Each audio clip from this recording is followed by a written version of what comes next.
Outpost, Dark and Ainsley Sevier. Maybe what they believe about reality isn't all of reality. What?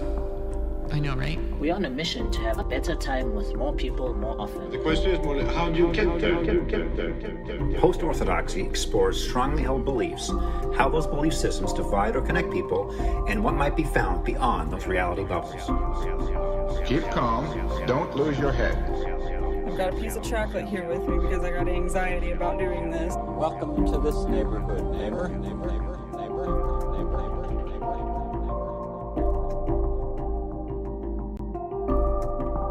Okay, yes indeed. Welcome to this neighborhood, everybody.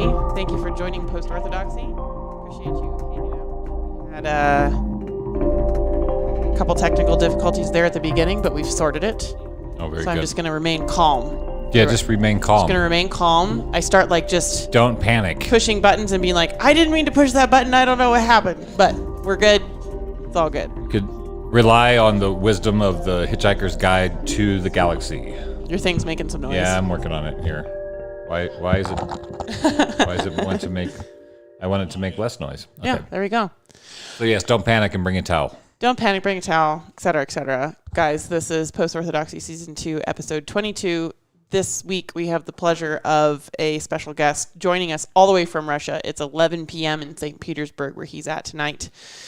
I'm really excited. You have a lot of questions. I have a lot of data as springboard for questions. Yeah, we're excited. We'd like to thank everybody in the listening audience that threw down some support for us to build the studio. Absolutely. And we're getting used to all the bells and whistles, getting things dialed in. And now the capacity to reach out and have a conversation with anybody in the world is really exciting. And I'm really excited that our friend Igor Zelenov has agreed to be a part of the grand experiment. Yeah, we were able to have Mokai Malope on from South Africa last week. We've transitioned a bit in our interview style. So what we did for the first part of season 2 is we would have a topic on Monday that we'd talk about, and then we would bring on sort of a guest expert in that topic on Thursday. And now we're switching to just sort of interviewing interesting people around the world to get perspectives on what's going on that doesn't necessarily fit the U.S. narrative, the current mainstream U.S. narrative. The Orthodox perspective? The Orthodox perspective of those countries, or even just having an experience that's not just the U.S. U.S.-centric experience. And so last week we had a conversation with Mokai, but it kind of ranged all over the place, and we learned a lot, and we're going to have Mokai on again sometime with better interview questions, because if there's one thing Mokai is good at, it's deflecting with questions. We have to have Mokai back on again, because last week we talked about what the hell's going on in South Africa. And the former president Zuma, had been jailed, and he said there was some tension. Since last Thursday, South Africa has, a number of areas in South Africa have erupted into violence and death. Oh, geez. Some people are calling them the lockdown riots. Some people are saying it's a political protest because Zuma, it just sounds like tension has been building. And I don't know what kind of excuse you need for people to finally break out, but people have broken out and are now breaking in. Buildings are on fire and people are getting shot. And it's also a part of a lot of racial tension that has been building for a while. And the same way it happened in South Central LA in the 90s. Long-going tensions finally snapped. And you can call it whatever you want, but it's not just because Zuma's in jail. No. So we're looking forward to having Mokai on, hopefully sooner than later, to find out what the hell's going on in South Africa since last week. And then coming up, so next week we're going to be having a Montessori school teacher and singer-songwriter deluxe, Andrea Crossguns. And then after that, we'll be talking with Astrid Selling in Sweden. And I'm hoping, fingers crossed, to talk with a correspondent in Germany the week after that. So we've got a lot of cool things coming up. Dark, would you like me to bring Igor into our video? Yes, let's go ahead and do it. Before or after you talk about how you know him? Maybe we'll bring him on. Let's bring him on. Yeah. While you're bringing him on, I'm going to say the opinions and views expressed on this program are subject to change. Future Dark and Ainsley may not agree with present or past Dark and Ainsley. That's the point of the show. We like to range around and explore things often that are outside of the prescribed. It's true. So don't get mad. Just don't get mad. I'm trying to find my Zoom meeting here, friend. There you are. Hello. Hey, hello, everyone. Hello, welcome. We're doing some live wang jangling. Yeah, it's a big disclaimer. People started having a lot of feelings during season 1. It was a very politically charged year, and we were discussing strongly held beliefs that people had, and they didn't like that so much because it's either you believe the right things or you're the bad guy. And Dark and I don't particularly ascribe to any particular team for the sake of the team, but we evaluate a lot of teams. Yeah, we like to be post-partisan, which makes the partisan folks feel like if you're not on their team, you're on the other side. And I don't know how things are in Russia, but it seems to be not just the province of the U.S. right now. So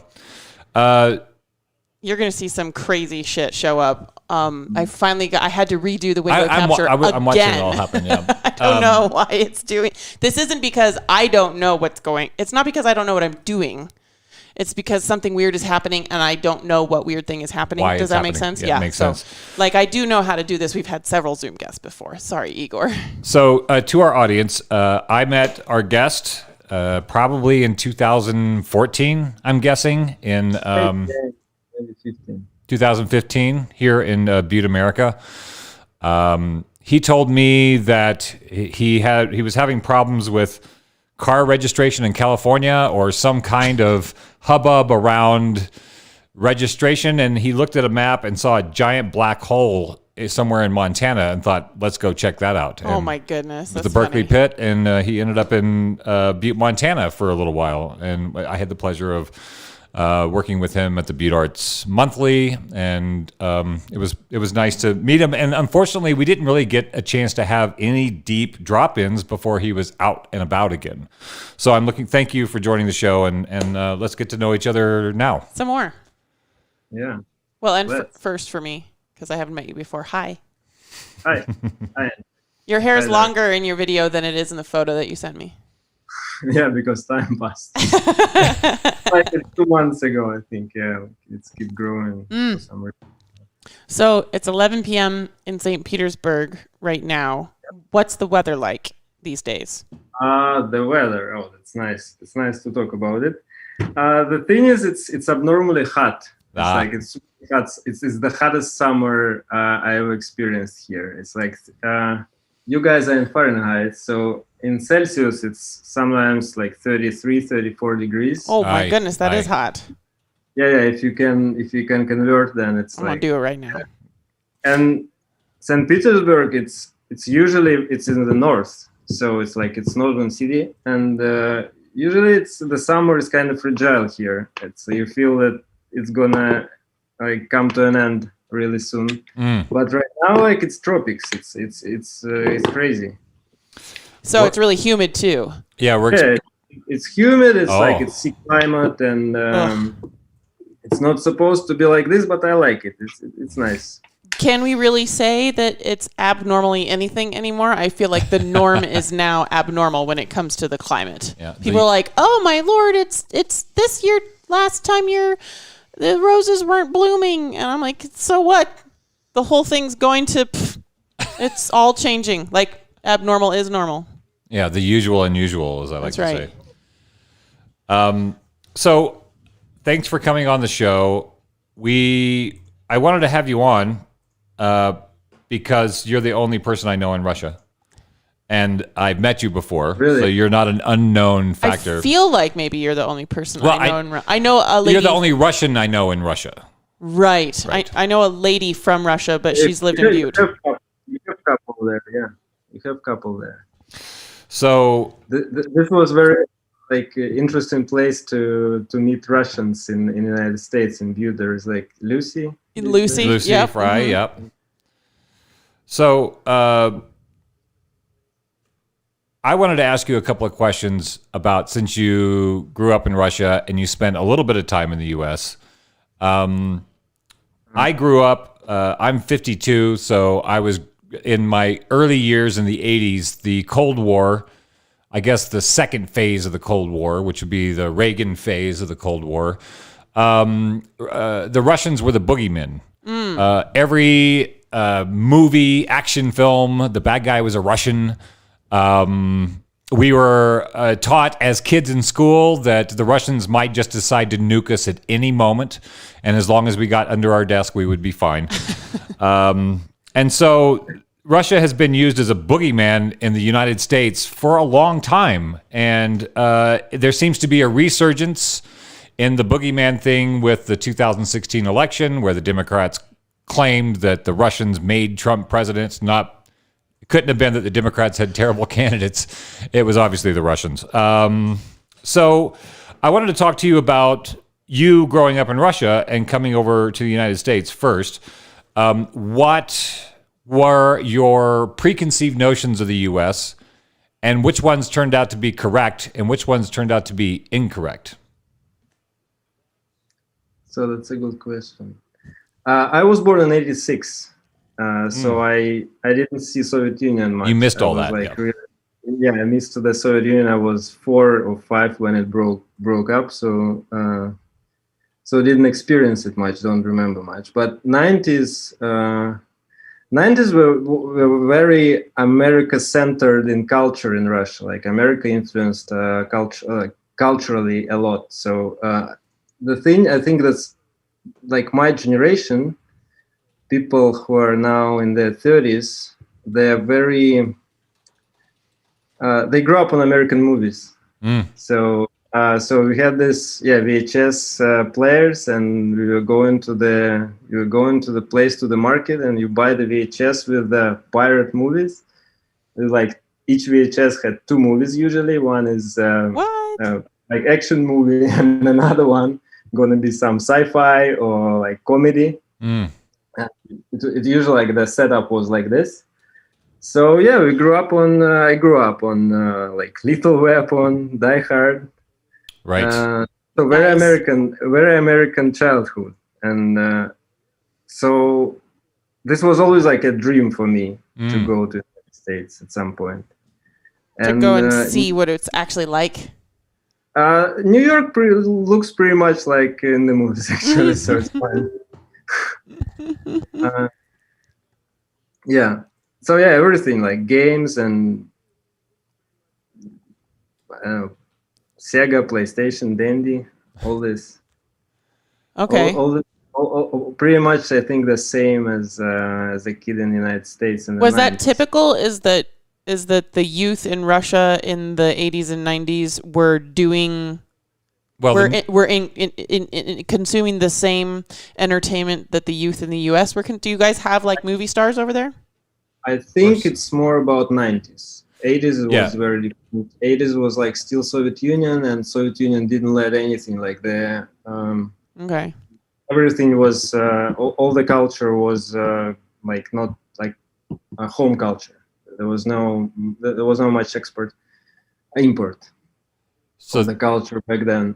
So yeah, the previous generation, they grew up on Soviet stuff, and probably there was some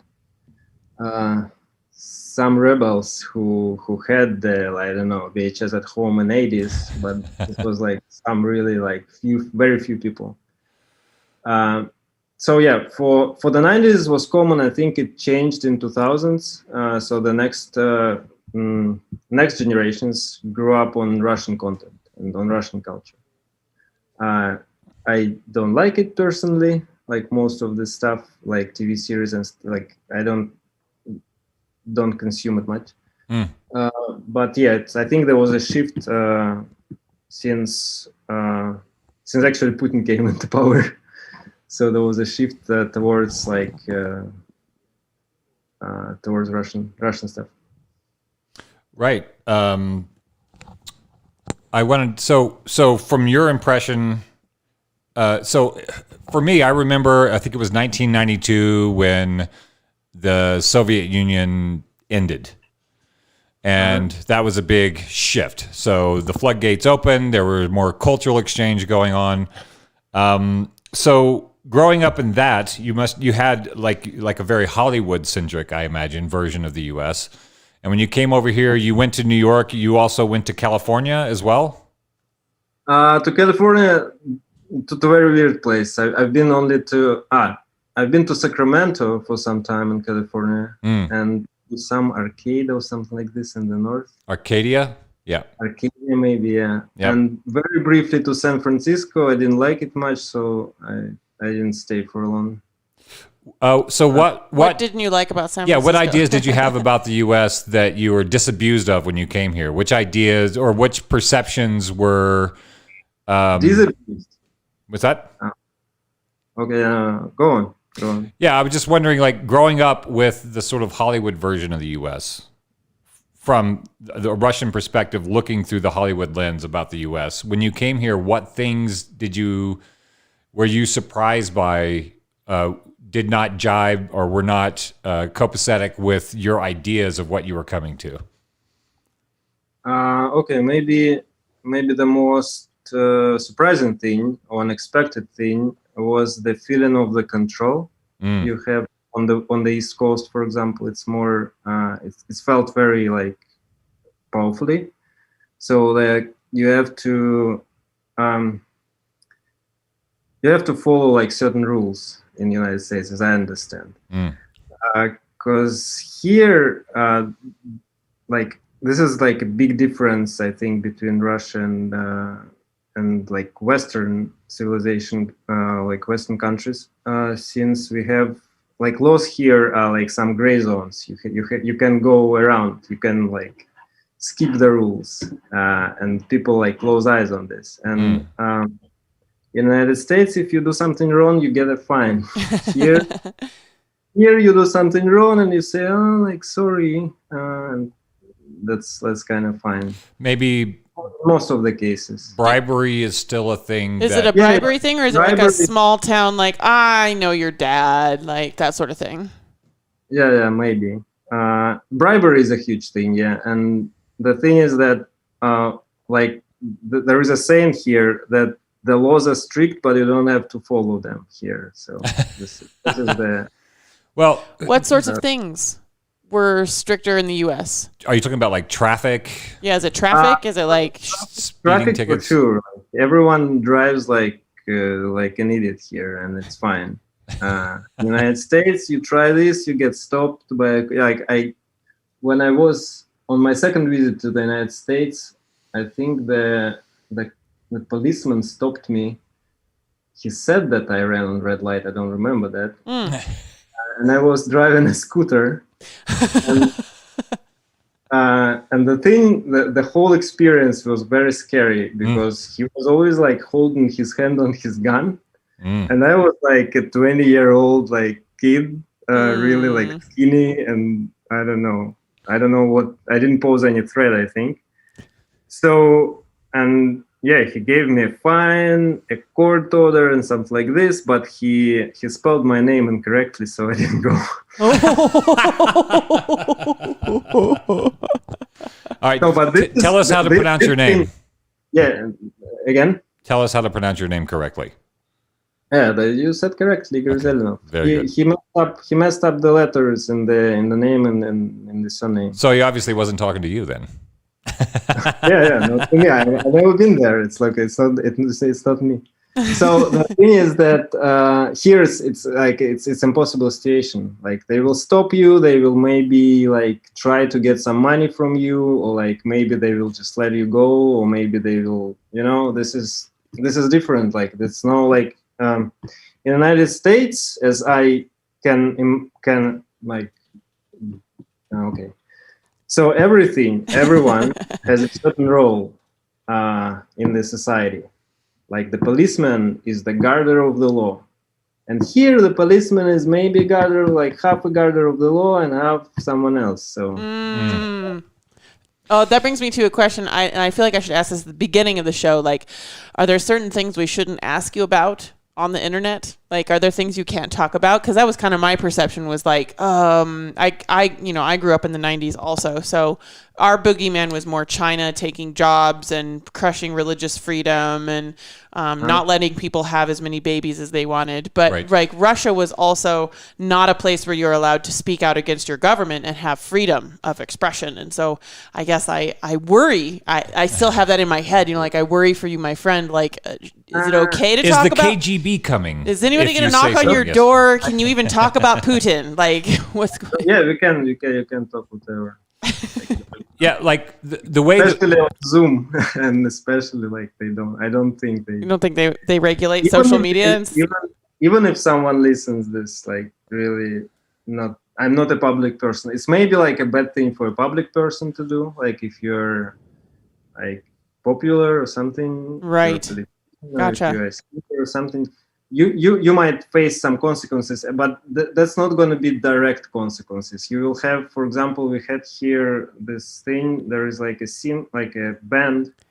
I don't remember the name.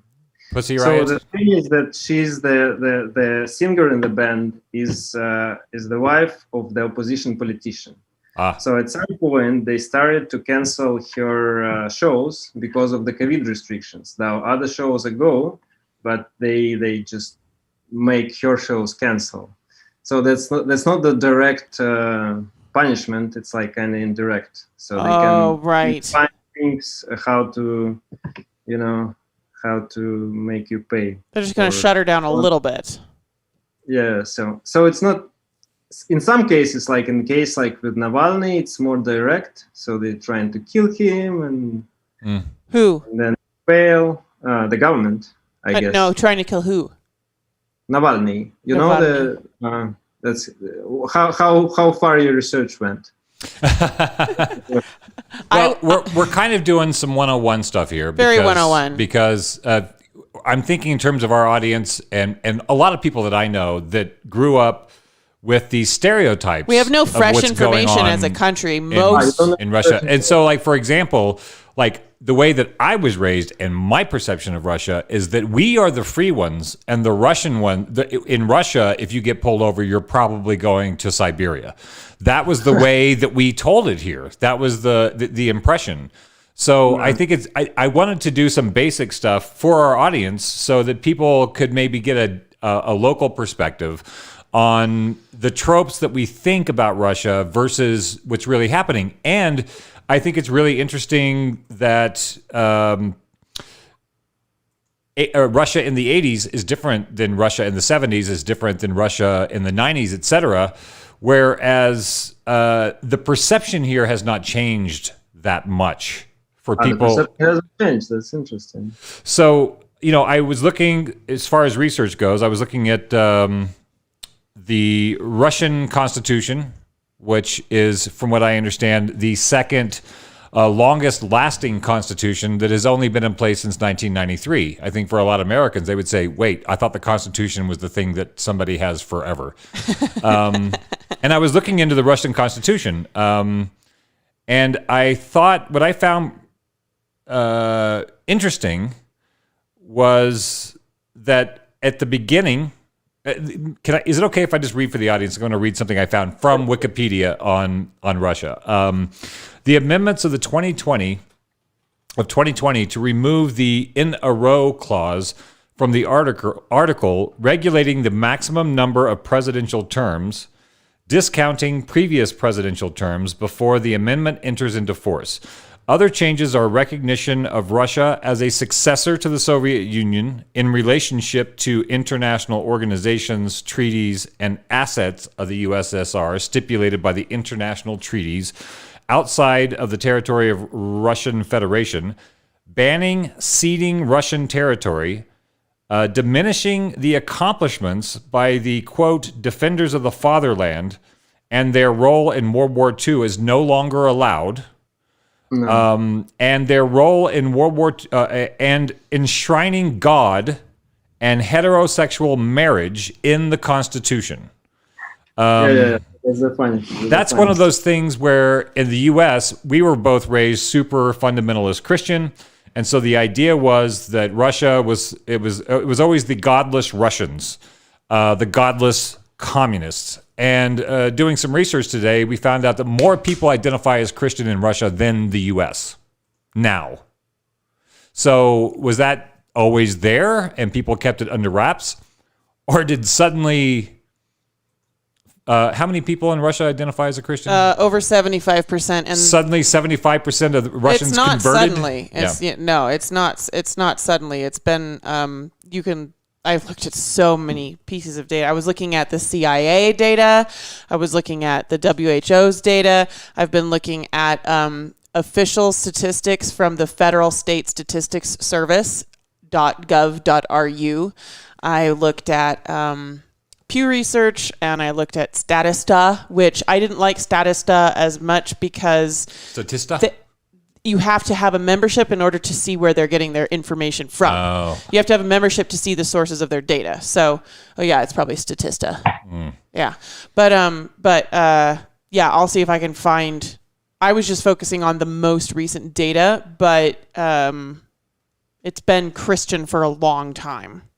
So these are the shifts in the ideas of what Americans think of Russia. And I brought up the Constitution because when the Constitution was enshrined in 1993, it was supposed to be similar to the U.S., which is you could have 2 terms as president. How many terms has Putin had so far? 4. 4 terms. And then the new amendment in 2020 basically says that he gets 2 more, I guess, that are 6 years instead of 4. He gets 2 more, and they're longer now. So 6 years instead of 4 years. They made an amendment first for 6 years, and now they say it's 0 in here. Like he did 0 like he zeroed himself. So he kind of started all over again. Right. With this. The whole thing with this amendment was just for that. There was like all this out there is just bullshit. It's just nothing. It's just like so he can continue to be president. Yeah, so he can continue to be president for another, 12 years? I think, no, even more. That so sounds like a pretty... supposed to go in 2036, so something like this. It sounds like a very malleable constitution. Yeah, it's like it doesn't make any sense, because I actually voted against it, so we voted for it. Like last summer, it was a big thing. You guys get to vote for your own constitution? Yeah. So we voted for the amendments. For the amendments or against them. So like a lot of people I know voted against, but they say that it's like 20 to 80%. So I believe it's more like 50-50. Yeah, it said from June to 1st of July 2020, a nationwide vote took place with 78% of voters voting in favor of the amendments. With a turnout of 85%, according to official results. No, that's not. This was not like. That's what Wikipedia says. Yeah, but I mean, a lot of people voted. A lot of people voted because their organizations who are governed, like who work for who work for the government, were like kind of obligatory to go vote. And they had to show that they voted for the amendments. So you don't get to just say you voted. So and I voted against. A lot of my friends voted against, but this doesn't. It was not a real vote. Like really, everyone understood that it's going to be faked at the end. So, according to the Russian Ministry of Education in 1998.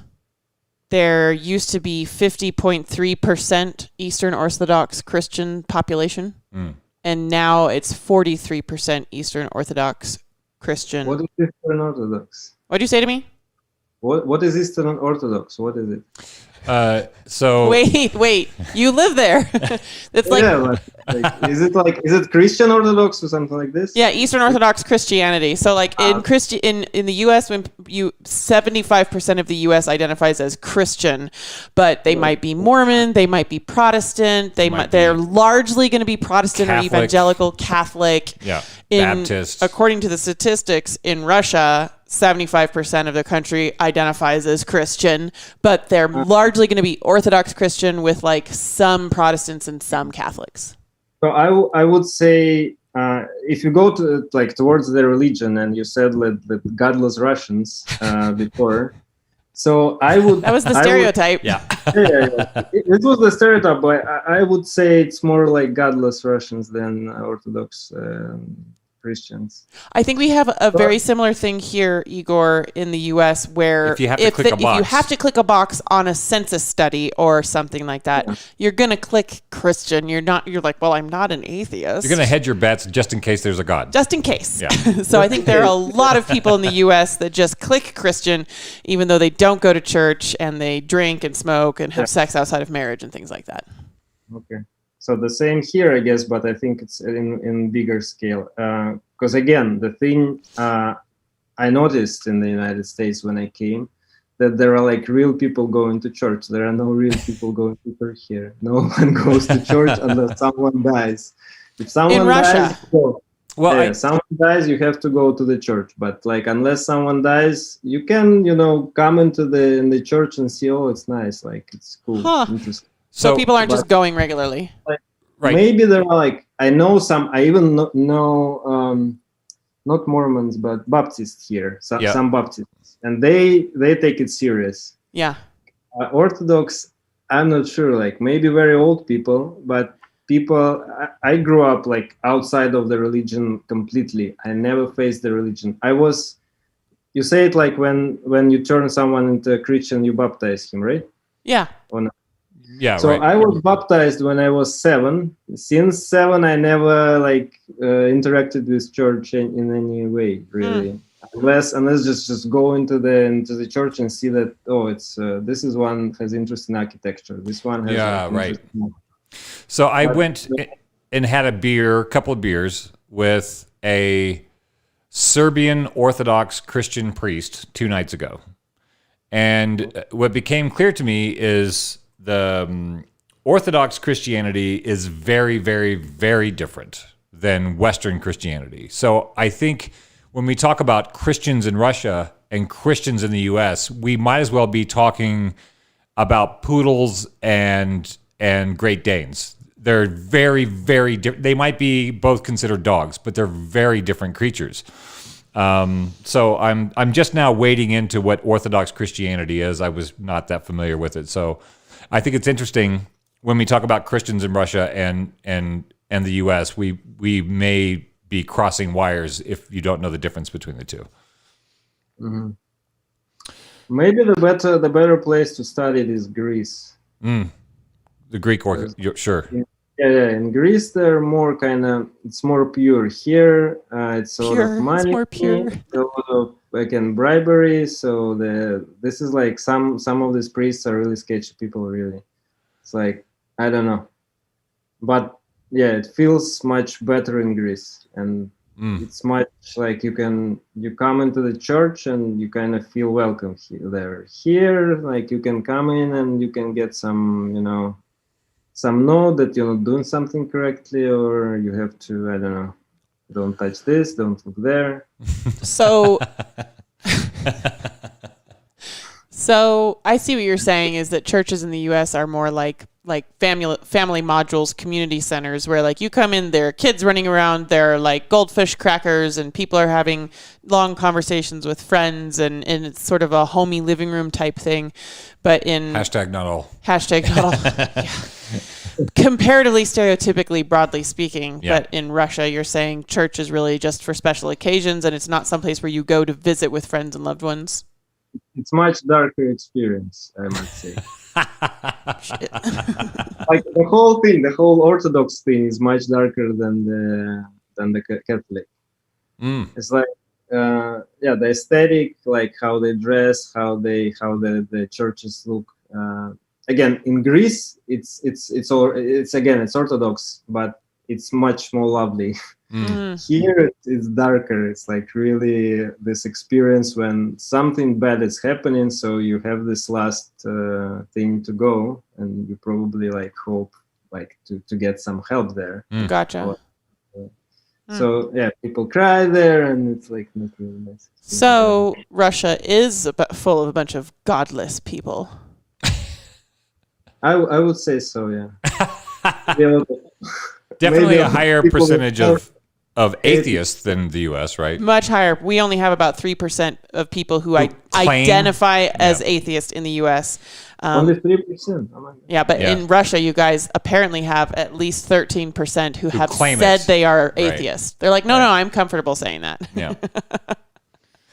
Yeah, this thing actually comes from it definitely comes from the USSR, where the church was, I think it was banned for some time in the beginning. Then they kind of let them to like operate, but it was something like you should not do. Like it was something shameful to go to church in the USSR. Yeah, that was the sort of the USSR era, the Soviet era. It was downplayed, right? You were Shameful to go to church? discouraged from going to church. Why? It was like stupid. Like why do you go to church? There is no God. There is like we're building communism. Communism is the new God. So they were building a religion around the cult of this like human achievements. Like so we're going to build the perfect society and it's going to be heaven. And like those who think there is heaven after death, just stupid. Or suckers, right? Yeah, and then in the beginning of this thing, like when Soviet Union was evolving, a lot of priests and a lot of churches were taken down, and a lot of priests were killed. Then I think when Stalin came, Stalin was a very rough guy. He killed like 30 million people here or something. I don't know, maybe less. But he was he believed in God, I think, and he made it easier for them. So I think he was even before the revolution, he was trained as a priest. So he had this like church background, and I think he had the beliefs, maybe. And so I think during the Stalin times, it was still it was like shameful and stupid to go to church, but you could if you want. So it was sort of an intellectual age. Like we figured it out. Obviously, there is no God. Like we're moving on from that. Yeah, it was that narrative that you're talking about that terrified the evangelicals in the U.S. It gained a ton of mileage here with the evangelicals in this country, which then translated into political action. The godless communists were not only being happily and consensually godless with each other, but that they were going to try to spread godlessness and damage the kingdom of God globally. They were going to come and take away our God here in the U.S. if we didn't. That's actually what they do if it's divorce. They do what? It's not a lie. Like they would do that. They would like come if there was a war between USSR and United States, and if the USSR won, then they will take down your churches for sure. Yeah. That was the narrative. Okay, so that stereotype is true. That scared a lot of kids. If Russia took over, they would stop people from going to church, and we would have a bunch of speakeasy churches again. Yeah, fuck your God. Yeah, for sure. Yeah. Wow. Okay, so that stereotype's true. It's true. Well, it was at one time. But it's not like average Joes on the streets are trying to stop other average Joes from going to church. It's that, like, if the Russian government took over another country, they would be like, this whole religion thing has got to go. Yeah, let's get real. Not the Russian one, but the Soviet one. Now it's vice versa. Now they're trying to build on the church. Now the church is the fundament of the society. What? Which is now it's vice versa. So since it's again, if you understand the modern Russia, then like between 80s and 90s, this is two different countries. Like in 80s, there was like a USSR with ideological program with like they're building communism, they're doing this. The economy was planned. There was no market economy. Wow. So there was no free market. All the manufacturing and all the businesses were state controlled. But in the 90s, the free market started, and actually like the time from 91 to somewhere beginning of 2000s was very similar to like the political structure was very similar to Europe. There was like multi-party parliament, and there were like really like free elections. You can say in 1996, the elections were comparatively free. Like democratic. Again? Democratic. Like there were like different people, and no one knew who will win. Like really, there was like this. The president at the time was Yeltsin. You remember Yeltsin? Yep. No. Yeah, the Boris. the drunk. No, yeah, Boris Yeltsin. Yep. funny guy. Yeah. So, It's just always been Putin in my mind. Yeah. No, the Yeltsin was the president from 92 to 2000. What? It was under Yeltsin that Reagan said, "Bring down that wall, Boris," and he's like, "Okay." And then Reagan was a god in the U.S. because he took over the Soviet Empire. Not really. This was Gorbachev who broke down the wall. Oh, right, Gorbachev.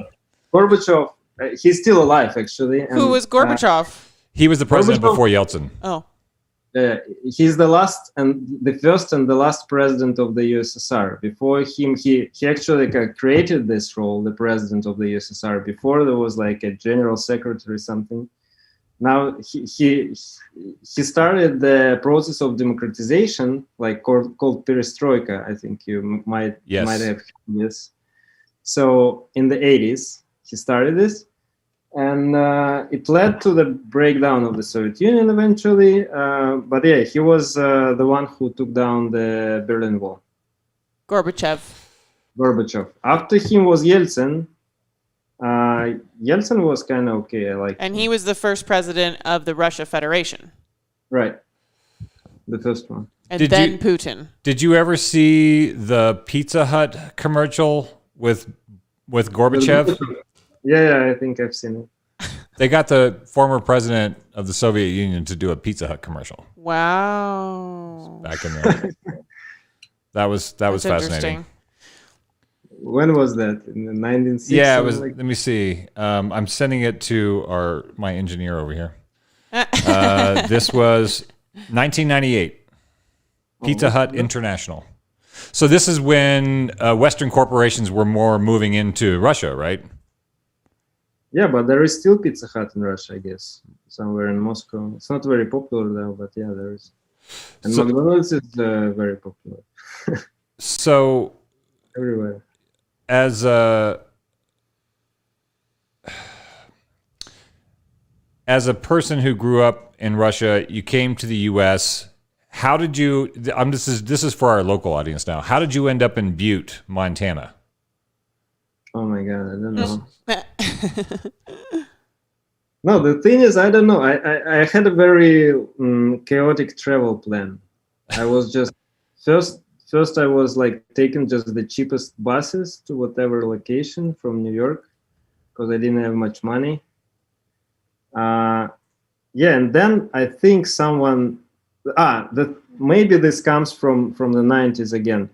There was a popular brand of jeans pants in Russia called Montana. Oh. Which turns out to do nothing with Montana. It was just they were made somewhere in Eastern Europe probably, but they were called Montana, and I think it was cool to have them.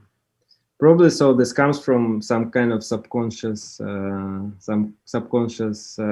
desires. I think that's how our friend from the Czech Republic showed up in Butte. Also, was he like read a novel, like Lonesome Dove. I think he read the Lonesome Dove novel, and it mentioned that they traveled through Montana, and he was like, "I must go see this state." Yeah.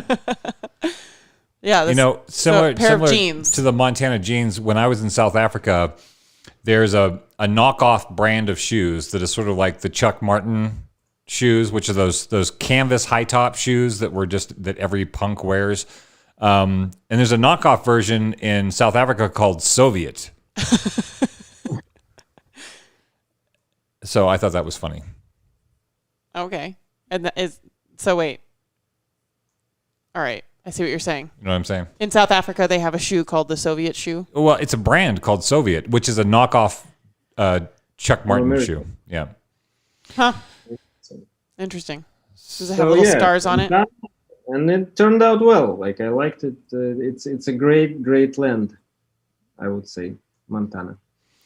How long were you in? How long were you in Butte? A few months. I think 3 months. And how did you like? Because this is what everybody in Butte. I'm not from Butte, but what I've observed is everybody from Butte. They don't really care where you're from, what you're like, as long as you're not, like a show off or a jerk. And everybody's first question is, "So how do you like Butte?" How did you like Butte? Yeah, I liked it a lot. Yeah. Yeah, this. Do you have this silver dollar bar?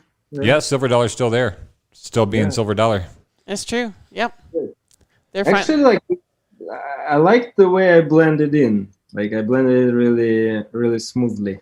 So I accidentally I happened to get acquainted with Colin in the library because I was working in the library on the laptop, and I was trying to take a book out, and he said, "Yeah, you can't take a book out because you're not from here and you can't register, but I can sneak it for you." Like, Colin! He just got outed.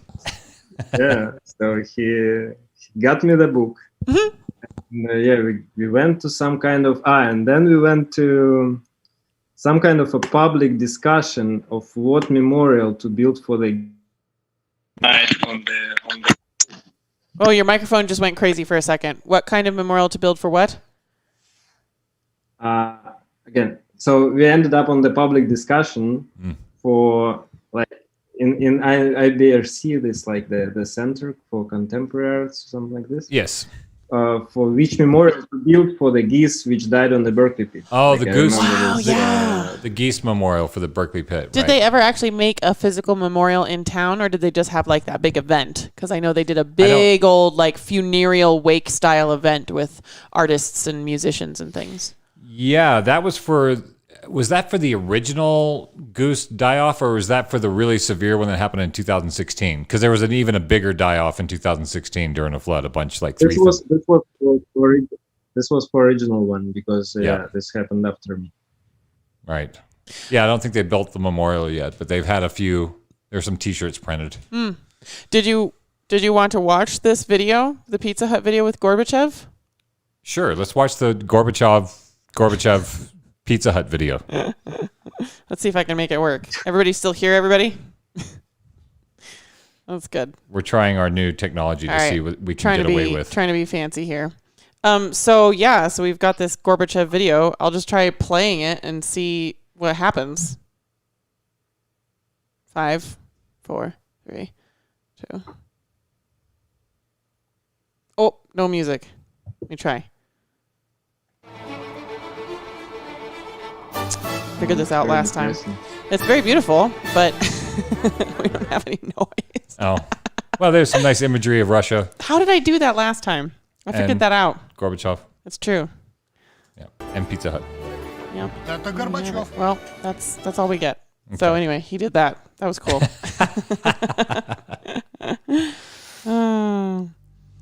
I see that song. What'd you say? The guys on the next table seem like it's the president. Ooh, he's eating a Pizza Hut too. Yeah, we could just play the whole video and just narrate it. You could just narrate what you think people are thinking. But I just need to make a note for myself because I always have to change a particular setting when I do that, and I never remember which setting it is. So you have other topics you want to ask our friend about? Yeah, I was curious. We dove into this a little bit with Mokai in South Africa. We were curious. I was curious, especially of what has happened since the pandemic narrative starting March of last year. I couldn't find very much information at the beginning of the pandemic of like we were monitoring a lot of the countries and what was going on and what the death rate was and what the lockdowns were going to be. And I really couldn't find very much information about what was happening in Russia. So I was curious about how Russia dealt with that and what were the policies like and what are they like now? And has there been any significant changes in the way people do things now compared to this time 2 years ago? Probably the thing that you didn't find much because no one can find much. This is the thing. Actually, in the beginning, when it started in March, there was like really like strict lockdown for maybe 4 months, 3-4 months until end of summer, and the most strict was in Moscow. So other cities were kind of were not that affected by the policies. They were probably affected by the virus, and the thing is that statistics here, as the elections, are very manipulated, like very like heavily manipulated. So when they put the statistics that the death rate from the COVID is, I don't know, today is 500 people, then they put only the 500 people who have in the death certificate the COVID as the cause of the death. But they always find a way to take COVID out and say that the cause of the death was the stop of the heart or like the severe something else. So like chronic diseases. So in terms of statistics, I think it were like manipulated a lot, but still like Russia was on the like second place on the number of cases, so like on the third place at some point. But the thing is that again, like the lockdown was not very long. I think compared to Europe, everything was open by October or by September. In most of the cities, maybe in Moscow longer, but in most of the cities, life went normal again. Well, that's really interesting in the winter because that's often where these sicknesses go up in numbers during the winter time. The actual winter, yeah. So, yeah, and the people here, like, you have to wear a mask in certain places, but everyone wears it on the chin. So it doesn't. I'm wearing one. It's like the South here. Right. I think that's really interesting because what we saw here was the opposite of what you're talking about. They actually changed the way, in this country, they changed the way that they did birth certificates or death certificates. So the cause of death, let's say that you're 85 years old and you have diabetes and heart problems, and then you contracted COVID and died, they would say you died from the affliction that you had before COVID and have COVID second, but then that all switched after March, where and a famous example, this is what really got a lot of people riled up. There was a famous example of somebody died in a motorcycle wreck who had COVID in their system, but they never got sick, and they marked the death certificate death. It counted as a positive COVID death. So we were doing the opposite of what you were doing in Russia, which was stacking the numbers, where Russia was doing everything they could to keep the numbers down. It sounds like. Why do you think they do it like this? I understand the way. I understand the logic behind keeping the numbers down, so you can show everyone that everything is okay. But like, what is? Oh, because I mean, if you want to go into I'll make guesses about the mindset behind why organizations or governments might want to stack the numbers to be higher. What would you say? This is a very complex question. And it's the kind of question that involves a lot of guesswork. In the course of answering this question, I have to rely on some speculation. And that speculation is almost guaranteed to lose me an X number of friends. Like to do a really broad stroke of why would they manipulate the numbers. I am not a doctor. I am not giving medical advice. I think it really, half of the advertising on our television stations in the U.S., I believe it's like half of the advertising revenue is from pharmaceutical companies in this country. So, and if you are being elected as a politician in this country, if you're going for a large office, you need to have the support of the major medical and pharmaceutical industries in order to be representative of us. You will only go so far in U.S. government as a U.S. representative of any kind before you encounter pharmaceutical lobbyists and pharmaceutical money involved in politics. Right. And then if you take that money, there's only so much of the narrative that you're allowed to talk about. So, and if you don't take the money, you will only go so far in politics. Right. So it seems to me that this is some really murky water to wade into. I think it has to do with political corruption and corporate corruption, which brings me to another topic that I wanted to talk to you about, which is the Russian oligarchs. Because in this country, we have oligarchs, but we don't call them that. We call them billionaires or business people. In Russia, they call them the oligarchs. They call it what it is. At least from our research, that's what we found. Is you guys just call it like it is. Like, these are the rich people that are running the country, and then the rest of us vote, and sometimes our vote counts. Like in the U.S., people still act like their vote counts on the large elections, in the US, even though there's no actual evidence that citizen votes influence politics. Influence policy in this country.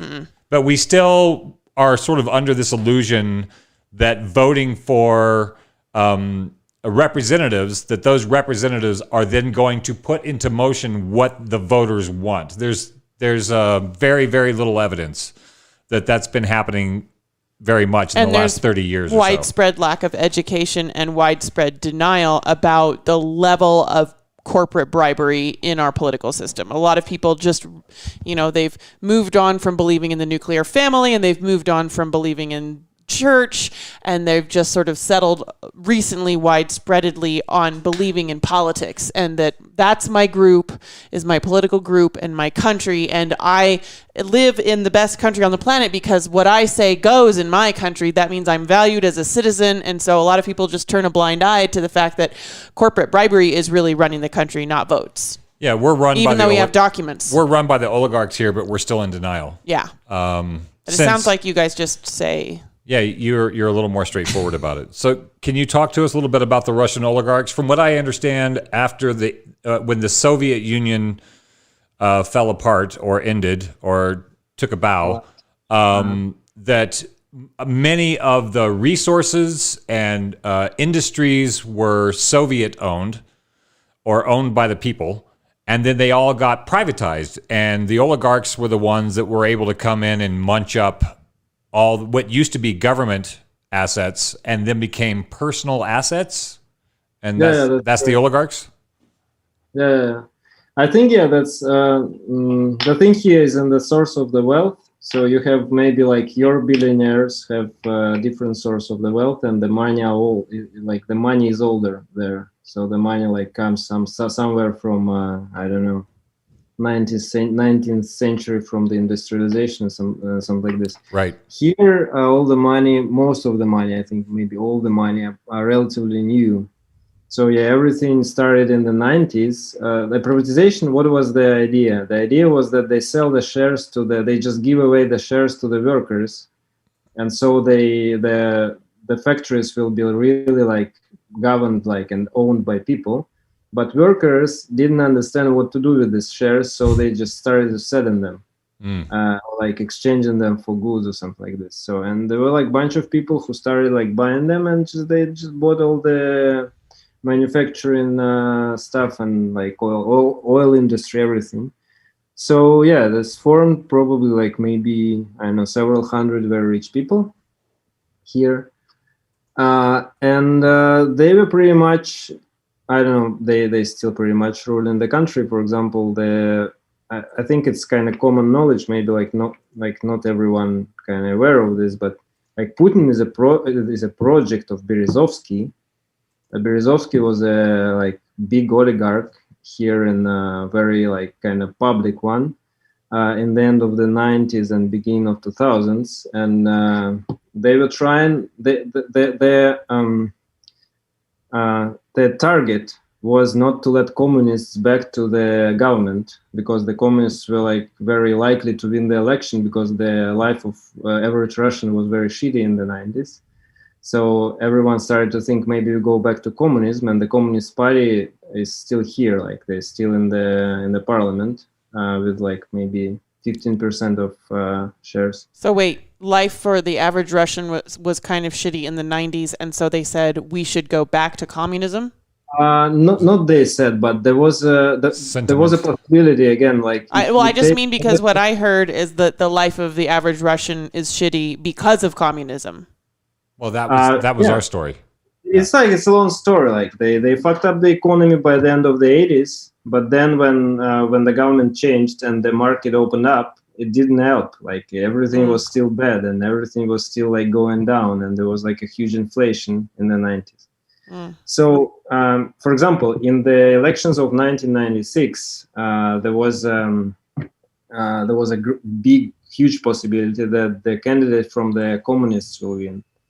and they were pushing Yeltsin really hard, like a lot of media coverage, everything, and he won with a really like small margin in this election. So when Yeltsin started to become like really like crazy and old and sick in the end of the 90s because he was drinking too much. But he was drinking because it was a tough situation. I think it was anyone would start drinking. You know? So they were trying to find a replacement for him, and the oligarchs, and one of them was Berezovsky, I think the head of the whole operation. So they found Putin. They realized that he might be like a good candidate. They made him a prime minister, and so he became popular by some. I don't know. Don't want to go there. I can go. Yeah. But later Berezovsky suicided himself in London, somewhere in maybe 2008. Did he now? Yeah. Did he actually kill himself, or is there a conspiracy about it? There is probably conspiracy that he was killed, but the official version that he hanged himself, I think. Gotcha. The oligarch. He was the oligarch. Still now, I think, it's kind of this, the state for sure is, it's not like governed by the single person. Like, I think it's governed by some like people who are in charge of this whole economy. The economy is very resource based. So we export a lot of resources and metals and oil and stuff. So the oil industry was nationalized, I think, in the beginning of 2000s mostly. So it belongs to Gazprom, and Gazprom is the government corporation. So you're saying the oil is nationalized in Russia? It's not like it belongs to the government. It doesn't mean it belongs to the nation. It belongs to the government. And now, right. So are they using that for public education and good roads, or where does it go? It is supposed to go into the.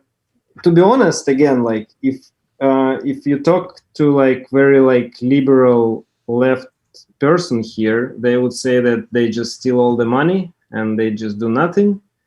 I would say they do something a little bit because like the roads are becoming like better. I traveled here by car and it's fine. Like it's okay. Before it was like terrible nightmare. Now it's like there are highways and stuff. Education is free here, as you know. High education is if you're not like extremely stupid, you can get into the university for free. And that's okay. So like 55%. Like Russia has like a 55% tertiary education graduation rate, like of the citizens. Like they're only topped by Canada. But half of these lists that I was looking at leave Russia out of the most well-educated countries on the planet because Russia is not part of the Organization for Economic Cooperation and Development, or OECD. So like you can find the tertiary education graduation rate for Russia, but a bunch of coalition websites like news sources and scholarly articles leave Russia out, even though they're only really topped by like Mexico and Canada. When it, like for comparison, the U.S.'s university graduation rate is 43%. It's like 43%, and Russia's like 55.6, and it's going up, and the U.S. is going down. Yeah, and because we leave the university deep in debt and cannot do anything but immediately go into trying to pay off your debt before it eats you. Yeah. Whereas in Russia, you walk away debt free from your education, I guess. Yeah. But have you heard of the OECD? Again? Have you heard of the OECD? No. What's that? It's an Organization for Economic Cooperation and Development, and I compared my lists when I was looking for college graduation rates by country, and every time various countries got left out, it was countries that had not agreed to join the OECD. So it makes me sort of feel like it's like the EU or like the, what's that one? It's a part of some the sanction. UN. It's like the UN. If you're not in the UN, then you don't count. Right. It's sort of like that. But for education. Yeah. Well, yeah. And they just would leave Russia off of these, like, top 10 countries for going to college, top 10 well-educated countries. And they would just leave Russia out, even though it's like a massively higher college education in Russia than the next country down. It's like... How easy would it be for somebody from the U.S. to go to Russia and get a college education? Is that something that's possible? I think it's very possible. I know at least some people from Israel study in Samara, even like my hometown in Samara, and it's like not like very well known big town of Russia, but still there are like I met like Israeli guy who studies medicine there. It's like kind of interesting. I think it's not a big deal.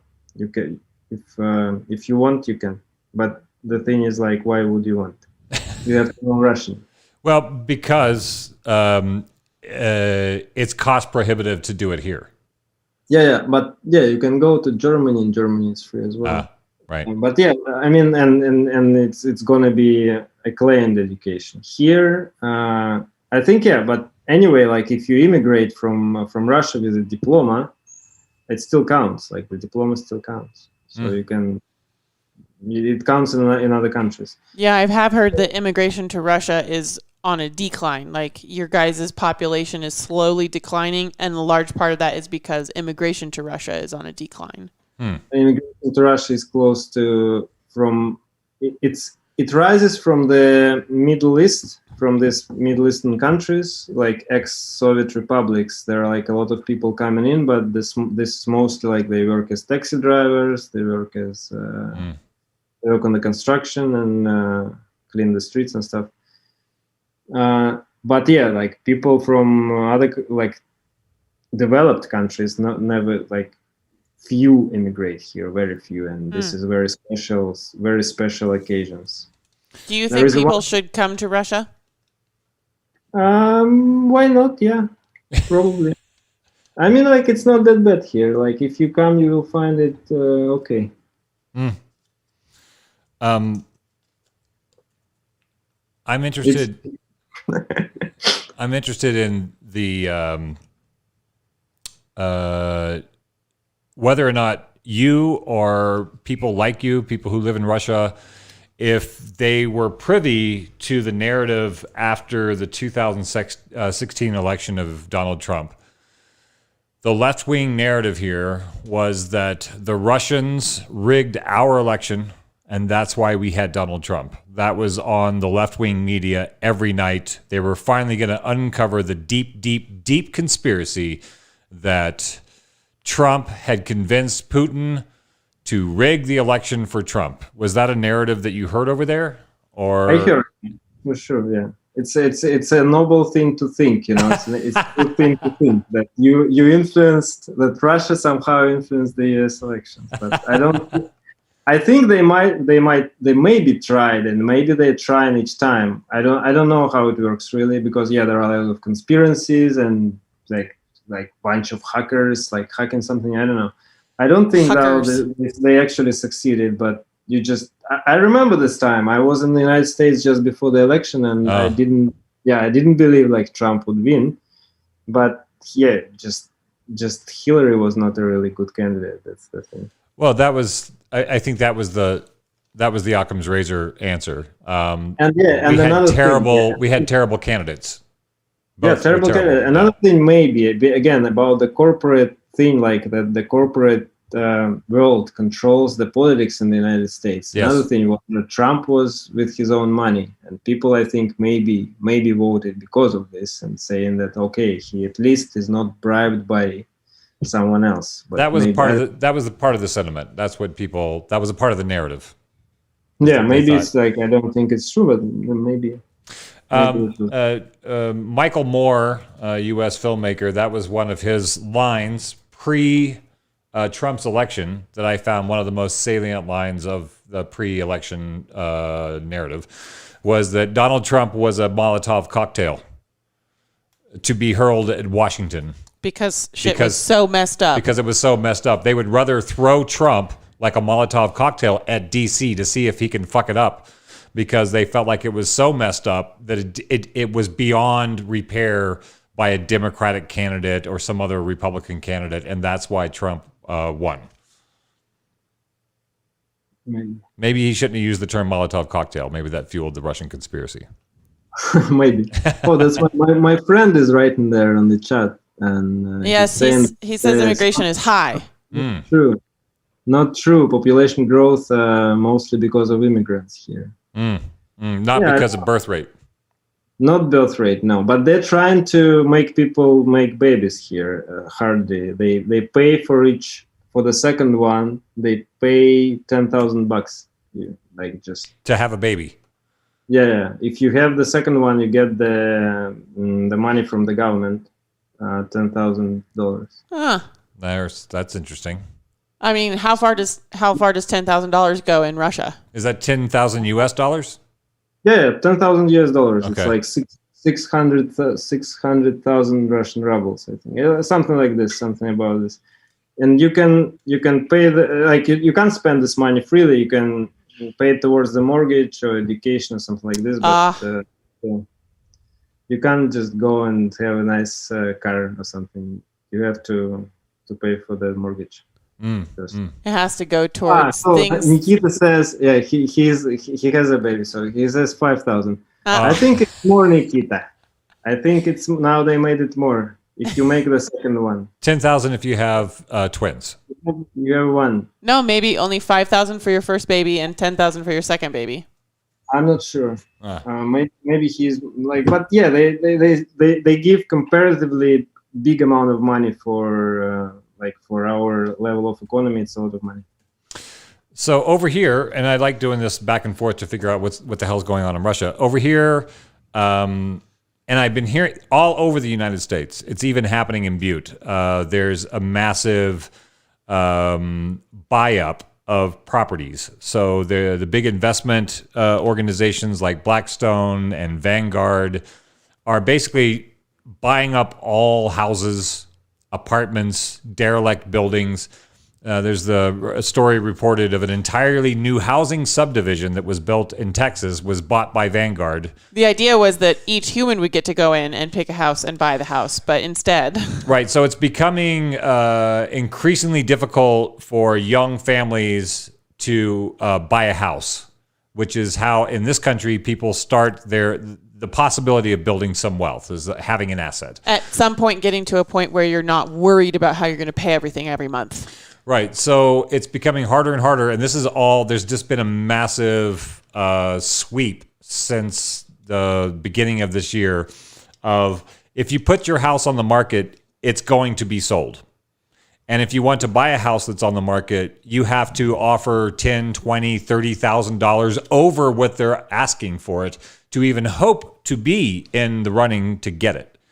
So how are things how does that work in where you are? Is it easy for like two people who just got out of college and want to have a baby and start a career? Is it easier for them to buy a house, or is it also difficult over there? Okay, first of all, no one buys a house here. Like you can buy a flat or apartment. Like right. A house is the thing. Because like Russia has a different structure of how people live. Like you live in suburban areas mostly, and here we live in just big cities in the multi-story buildings and stuff. Okay. And you can live outside, but it's more like for either very rich people or very poor. It's hard. It's like I don't understand how people buy apartments here, really. I make comparatively good money, but I still not like I cannot like afford this really without.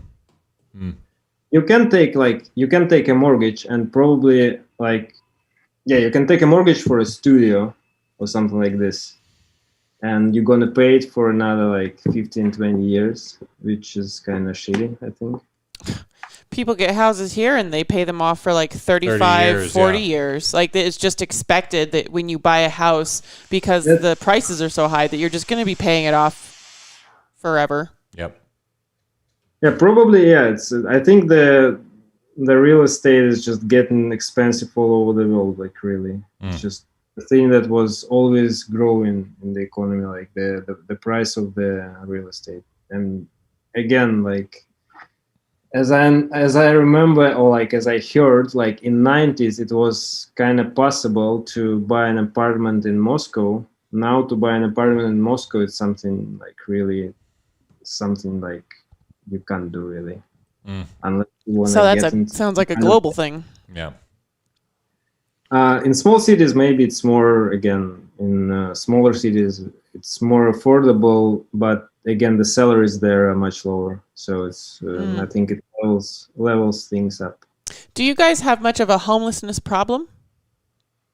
Not as much as in the United States. There are like single people homeless, I think. Not like, it's not a big thing here. There are a lot of drunks here, like in my neighborhood, but then they probably live somewhere, I think. I don't really. Right. Gotcha. Was that door crashing shut in your side, or do I need to go and check something in my house? No, it's on your side, not mine. Okay. I'll be right back. Okay. There was a sound? Yes. Oh. Well, do you have any questions for what the hell's going on in the U.S.? Yeah, pretty much follow. I don't know. Yeah. Yeah, I appreciate you coming on the show today. Did you have a good time? Yeah, sure. Yeah, I did. Good. We're doing a kind of a scavenger hunt this season. It's we're building the list. We haven't exploited the list yet, but we're building a list where when we ask somebody on the show, we're on a scavenger hunt for the smartest people we know. And so after the show, perhaps you can think about it, and maybe you can name somebody that you know that might want to be on our show.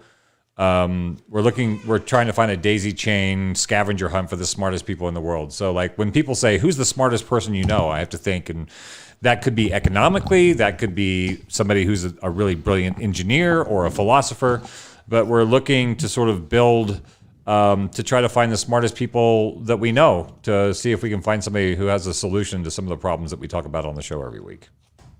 Okay, I'll think about it. Yeah. Marley asks, if we build wealth by purchasing houses, what does that look like in Russia? I'm not sure what she means. Oh, I think he's saying it's as difficult there as it is here. Yeah. Yeah, it's difficult. It's not that you can do this easily. So and I don't think it's building wealth. Like it's not. It's just going into depth.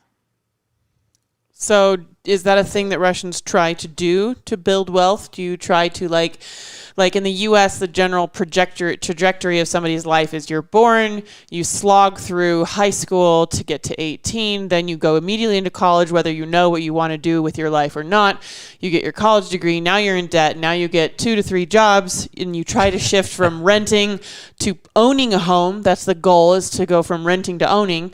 You probably get married, you have a couple of kids, you would probably get divorced, you get married again, and then the goal is that eventually you're going to retire, which means you'll stop doing jobs you hate and finally do the things that you love. People used to do that at 55. Now the goal is that you don't do that till you're 65. You stay in the workforce until you're 65, and then you just hope that you have enough money to survive until you die. What do they do in Russia?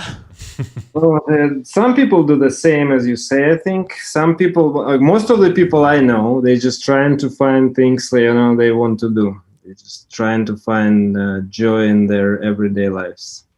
You know a lot of people doing that? Yeah, I know a lot of people doing that. Successful at that.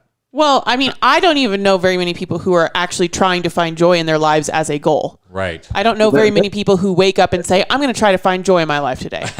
That's the whole idea of St. Petersburg, actually. Really? That's a nice idea. Like, people come here to do stuff they won't do. Like it's the opposite of Moscow. Moscow is for people to people go there and build careers and go find a job which is well paid. Here it's more come and okay, I want to try painting, I want to try music, or I want to try this. So wow. Is it more affordable? It's more affordable here. Yeah, it's cheaper. The rent is cheaper, and generally the city is more friendly. Yeah, but in general, I think in America it's more towards like wealth building. Here, I think people are not sure what they want. This is the problem. Maybe if they will be sure, they will like change something in the system or like try to affect it somehow. But most of the people are just kind of wondering. Do people try to retire in Russia? You live, you work so that you like in South Africa, a lot of the people don't have to have jobs. Well, it depends on what part of South Africa. Yes, that's what I'm saying. In portions of South Africa, you don't need to have a job in order to eat and live in a house. Like they still actually like have property ownership there. That's like in Zululand. There's like the king, ancestral the Zulus property. own the land, and then you get to use it, and you can build a house on it, but you never own it. Right. But you also don't have to go to work every day just to keep a roof over your head. Yeah, you don't have mortgage payments or any of that business. Right. So like in Russia, do people retire? Okay, yeah, they do retire, and we have they get some pension. It's very small, but the thing is that this is the from the Soviet Union. The thing from the Soviet Union, most of the elderly people have their own apartments, so they don't rent. Because again, there was no such thing as rent in the USSR. So they just get grandfathered in. You just get to keep living there and not pay. Grandfather, then he dies. You can live in his apartment, and then that's how maybe the wealth grows because like you get more apartments each year, like over the time. You have somewhere, So the thing that people retire and. But the pension is really like it's really really small here, so you can only survive if you have your own property. Right, it's not enough to pay for housing and food and beer. Yeah. So it's probably like the next generations who will retire, they will get benefits from the stock, as Nikita says here. But I don't. Maybe. But now the retirement generation is those who grew up in the Soviet Union. So. There was no such thing as building wealth in the Soviet Union. There was just building communism, not wealth. You build communism. I want to build communities and not wealth. No, he said communism. Oh. Which is supposed to be that idea, yeah. Oh. Big community. Well, I feel like I have so many more questions for you personally and about Russia in general, but I also am keeping in mind that it's almost 1 a.m. for you over there. Yeah, thanks for signing in and doing the show. It was nice. There's one question I want to ask you off air. We're building a special content section, a little documentary, and we want to ask you a question off air. So don't sign off Zoom. Yeah, don't right sign off away. Zoom. When we click off, we have another question for you. Yeah, we have a special question for you. So, but for the end of the show today, do you have anything else you'd like to share with our audience about things they can change their minds about Russia? Yeah, just come to visit. Oh, really? Like it's come to St. Petersburg. Okay. Yeah. I'm looking for this city where people are seeking joy. Yeah, where people are seeking joy. Yeah. In summer they're seeking joy. In winter they're just trying to cope with the weather. Yeah, it sounds like Butte. Sounds like Butte. Yes. Yeah, it's very similar to Butte actually, but it's bigger a little bit. Yeah, a little bit. But actually, if you come, I think you might find it similar in a lot of ways. It's really kind of similar vibe in many places here. Well, thanks. Thank you, audience, for participating. Thank you for your questions. We'll be back. Who's on our show next Thursday? Andrea Crossguns. Andrea Crossguns. Woot woot. Yep. And potentially Tanner Wisdom, but he may only be coming as her emotional support friend. Okay, good. We'll have some chocolate available. Yes. Thank you very much, Igor. Thank you, and thank you, audience, and we'll see you next Monday where we range around a little bit. It's true. It's true. And thanks to all the lurkers. We appreciate you guys.